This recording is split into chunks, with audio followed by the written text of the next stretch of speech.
because there's days you're not going to feel like you're in love with your spouse. There's days where your spouse may not feel like they're in love with you. So what stands in the gap? What stands in the middle on those days that are going to keep the two together?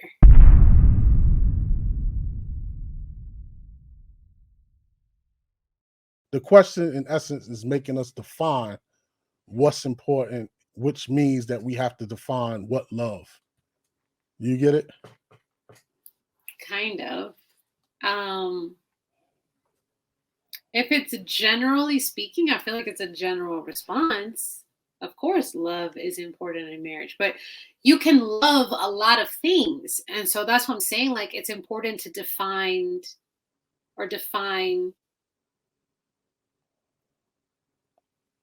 for what purpose is the love intended in marriage. Okay.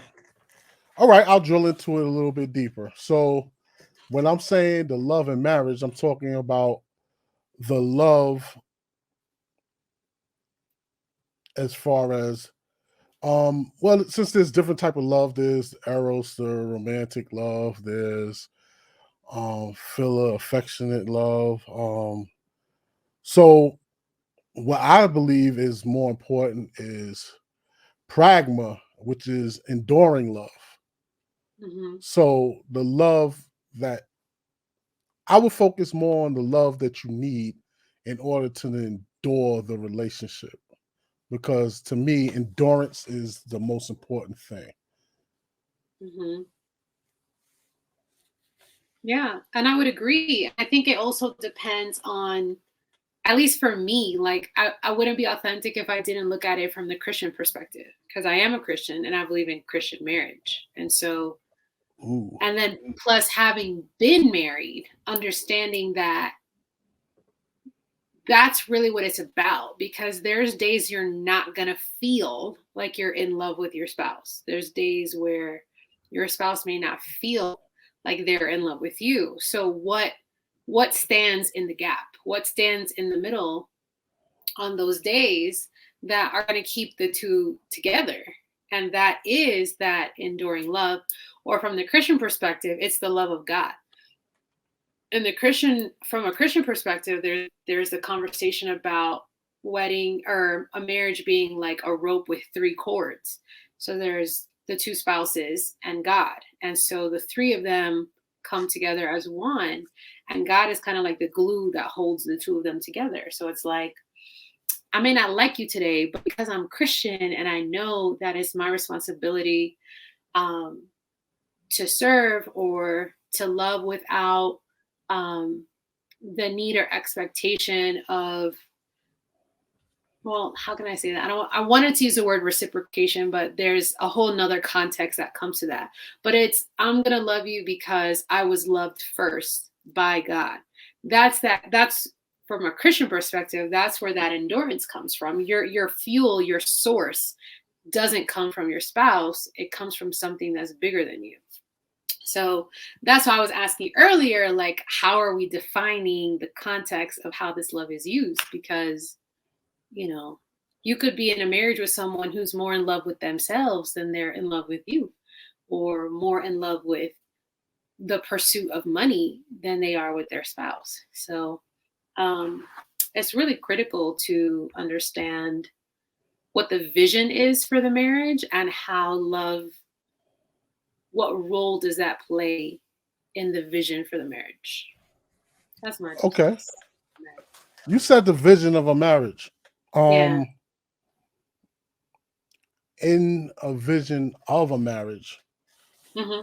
what is the most important thing? So it's more of a drill down in what you just said.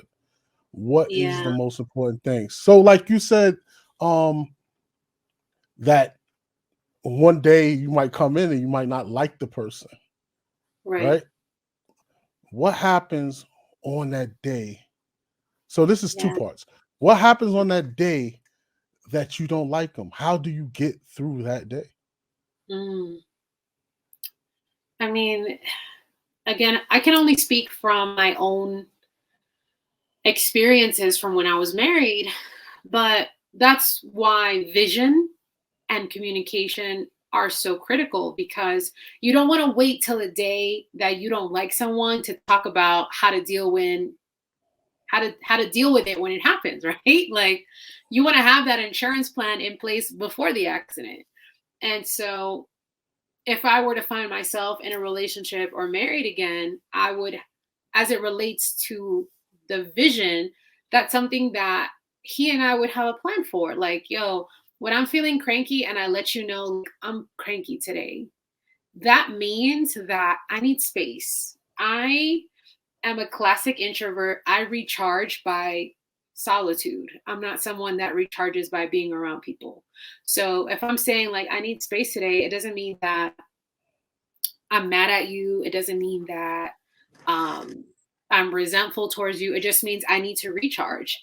And my spouse, God willing, I've chosen properly, will understand and have the emotional maturity and emotional intelligence to understand, hey, thank you for Oh, letting me know.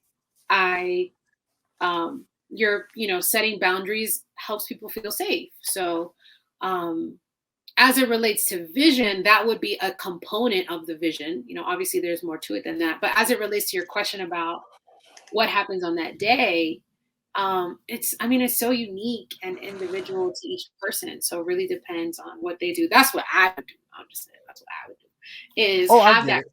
vision. I get it. Yeah. I'm gonna give you pushback though, and what Why? I'm gonna give you pushback on is I personally believe that there is no space. There Ooh. is no wall between me and my Ooh. spouse. No, Uh-huh. I refuse to believe. No, I there's no wall between us. If you need space, you sit your behind over there on that couch over there, the love seat in the bedroom. I'll be over here in the bed. I'll go to sleep, or I'm on my computer and you over there, and you Yeah. recharge, plug into the wall, Yeah. knowing the cord is 10 feet away from me. There you go. Yeah. I mean, and if that works for your partner, that's fine. That works for, like, that was me. Like, I lived in a townhouse. He would be upstairs, I would be downstairs. I would craft, I would watch, my girly shows. Like, I just need to be unbothered. Doesn't mean that I have to be out of the house. It doesn't mean that um I have to find refuge somewhere else. It just means I need non-irritation right now. And I think too, for the person that's requesting that space, there also has to be a boundary in saying, this is how long it's going to last. Like, letting your partner know, like, hey, give me like an hour or two and then we can regroup after. It's it's having the safety of communicating, but then also respecting that boundary for both partners. Because when I was married, like, my husband would, that was something we had to figure out, because he would say, like, I don't know when it's appropriate to come approach you. And I feel like if I come too soon, I get my head bitten off. And if I don't come early enough, you feel like I'm ignoring you. I don't know when is the right time to approach. And so that's when we came up with that time system. And I would come home from work. And if I had a particularly rough day, I'd be like, yeah, give me like, it's 5 o'clock, give me till 7. Like, let's talk after dinner. And it worked, for the time being. So again, it's something that you have to be able to work out with your partner, and have that conversation and see what kind of compromises you can come to.